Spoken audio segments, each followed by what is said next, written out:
The marble foyer carried sound like a cathedral, and Anthony Varelli's voice filled every inch of it. 12 minutes, he barked, jabbing a thick finger toward the front door. You think my time is worth nothing? Elena stood near the staircase, hands folded loosely in front of her. Her coat was still on. A thin sheen of rain clung to the shoulders. You're late in my house, he said, stepping closer. You're lucky you ever stepped foot in here. Girls like you should be grateful.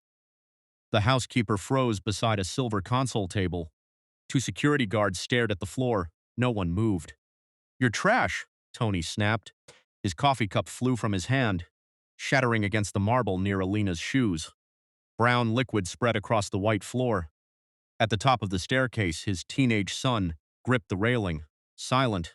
Elena didn't flinch. She didn't defend herself. She simply nodded once. I understand, she said evenly. I'll make a call. Then she turned toward the gate. Anthony Tony Varelli didn't raise his voice often in public. He didn't have to. For 30 years, he'd built an empire that ran beneath the surface of the city construction contracts that always seemed to land in friendly hands, waste management routes no competitor dared challenge, political campaigns quietly funded and carefully collected. People called him old school. Respect mattered. Loyalty mattered more. Inside his mansion, the rules were simpler. His word was final. Staff rotated often. No one questioned him twice. Elena had been hired 3 weeks earlier. Quiet, polite, minimal resume. She'd said she needed flexible hours to help her grandmother with medical bills. Tony skimmed the file for less than a minute before nodding approval. She looked harmless, forgettable. Only one person paused, the head of security. He studied her ID a second too long, thumb brushing the laminate edge. Something unreadable passed over his face. Then he handed it back and said nothing. What Tony never bothered to learn was that Elena Morales held degrees in criminal justice and child psychology, that she watched patterns the way other people watched television, that for 3 weeks she had memorized schedules, voices, doors that locked and those that didn't. And now, in the foyer after the firing, the staff stood motionless, unsure what they had just witnessed. Maria, Tony said sharply without taking his eyes off Elena, escort her out. Same way she came in. The housekeeper hesitated, then stepped forward, her expression tight with something that looked like apology. Tony's gaze dropped to Elena's shoes. You know, I should've known, he muttered. Those thrift store specials. My mistake thinking your kind keeps jobs long. One of the security guards shifted his weight. The other studied a crack in the marble as if it required urgent attention. Upstairs, his son's grip tightened on the railing. He opened his mouth, then closed it again. Elena reached for the thin plastic badge clipped to her sweater. She unclipped it and placed it gently on the console table beside the shattered coffee cup. Her hands were steady. I want that signed, Tony added, pulling a folded paper from his jacket. Misconduct. Tardiness. Make it official. She took the paper, read every line. Slowly the room felt smaller. Even the air seemed to hold its breath.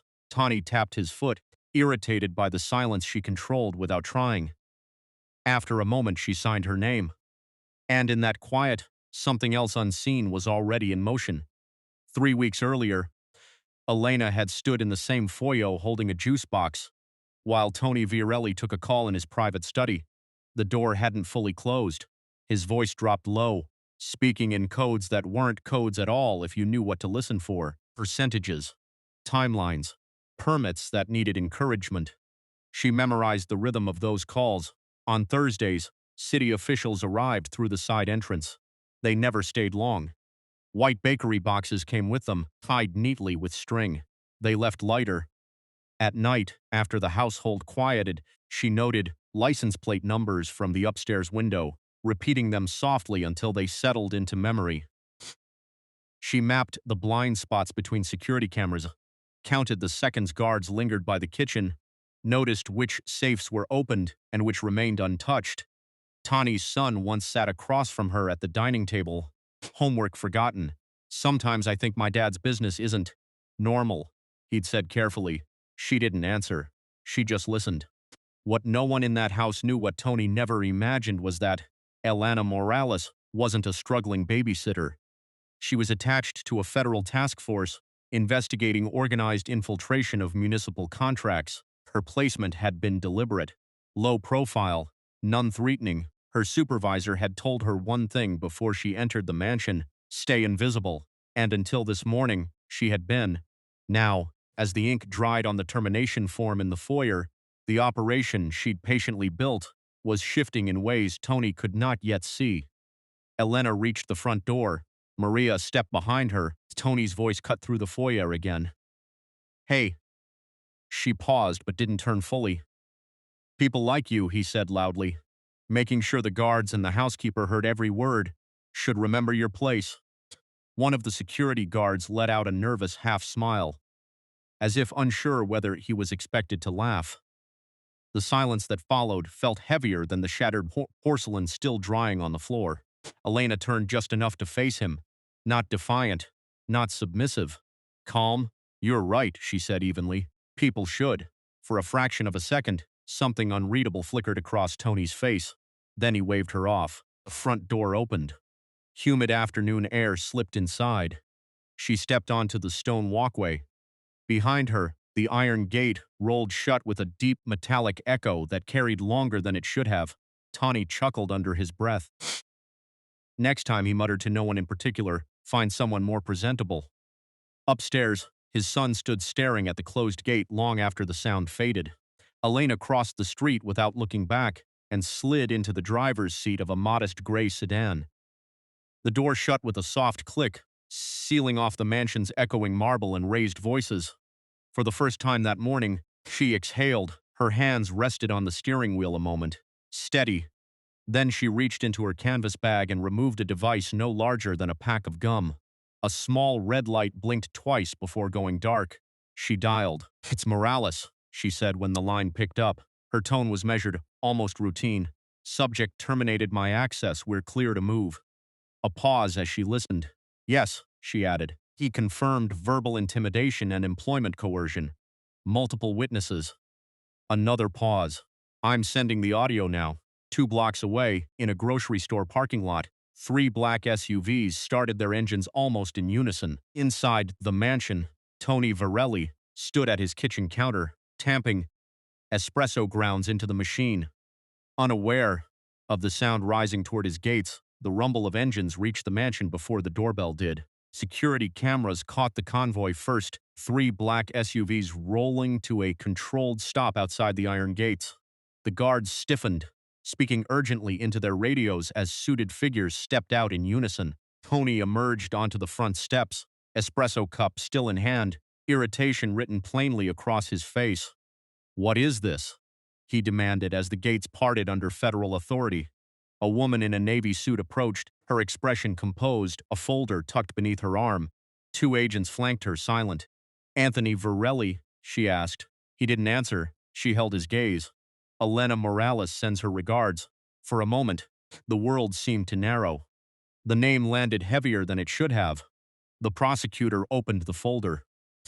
"Special Investigator Morales has been embedded in your residence as part of an ongoing RICO investigation into municipal contract fraud and coercion." Tony's fingers tightened around the porcelain cup. "We have search warrants for this property and related business holdings. No raised voices, no spectacle. Just paperwork extended across the space between them."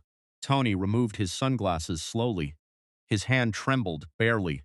Behind him, the front door stood open as agents stepped inside. Word traveled fast on a quiet street like that.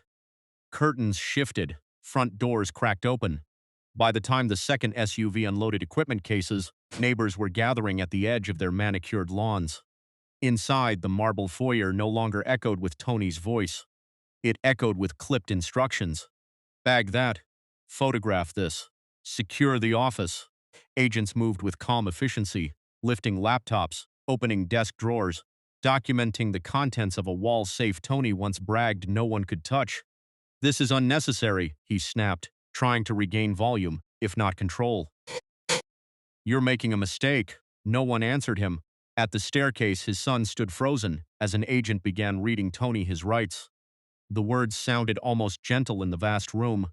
Maria pressed a trembling hand to her mouth. Another staff member blinked back tears. The same floor where Elena's shoes had been mocked now reflected the flash of media cameras outside the gates. "You're trash." The phrase seemed to hang there, stripped of its force. Tony lowered his eyes as the handcuffs clicked, quiet and final. By nightfall, the story had broken across every major network. Helicopter footage circled the estate.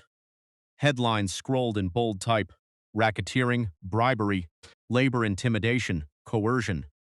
The words were clinical, almost sterile, compared to the decades of fear that had preceded them.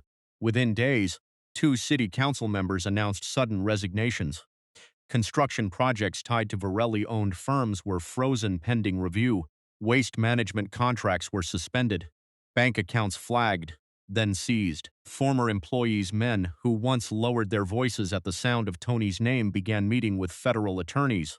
One by one, they described bid rigging, threats, envelopes left on dashboards. Patterns formed. Timeline sharpened. The termination form Elena had signed in the foyer became part of the record. Prosecutors cited it as evidence of habitual coercion, a small but telling example of how Tony handled perceived disobedience. Elena testified before a grand jury weeks later. No drama, no anger. She answered each question clearly, hands folded on the table, describing dates, conversations, procedures. Facts did the work. Tony's son was placed under protective monitoring, but faced no charges. He enrolled in a different school by winter. By spring, reforms were introduced. Independent audits for municipal contracts, anonymous reporting channels for workers, strengthened witness protections. The empire that once seemed immovable unraveled in months. And slowly the noise faded. 1 year later, Elena walked down a federal building hallway lined with muted gray carpet and framed commendations. Her heels made a soft, steady rhythm against the floor. Small plaque near the entrance acknowledged the task force that dismantled a major corruption network in the region. Her name was listed among them. No photograph, no headline, just print. She paused briefly at a bulletin board covered in updated worker protection policies, anonymous reporting numbers, audit procedures, expanded whistleblower safeguards. The language was dry, procedural, necessary. She adjusted the strap of her bag and continued down the corridor, expression calm, already focused on the next case file waiting on her desk. Miles away, in a federal prison common area, Varelli sat beneath a mounted television. A news segment discussed municipal reform and increased oversight. He watched without speaking, hands folded, face unreadable. Power built on fear had collapsed quietly. It hadn't taken force. It had taken patience. Real power doesn't humiliate. It doesn't need to shout across marble floors or throw porcelain against stone. Real power is steady. It listens. It waits. And when it moves, it does so with purpose. Anthony Virelli believed fear was authority. He believed volume was strength. But the quietest person in his home carried something far heavier than his ego: accountability. How many times have we seen someone dismissed because of how they looked, where they came from, or the job they held? Have you ever watched the loudest person in the room underestimate the quiet one? And when men like Tony fall, do they truly learn, or do they only regret getting caught? Should public humiliation ever be tolerated from people who hold power over others? I'd like to hear your thoughts. Share them below. If stories like this matter to you, stories about dignity, hidden strength, and real consequences, consider subscribing.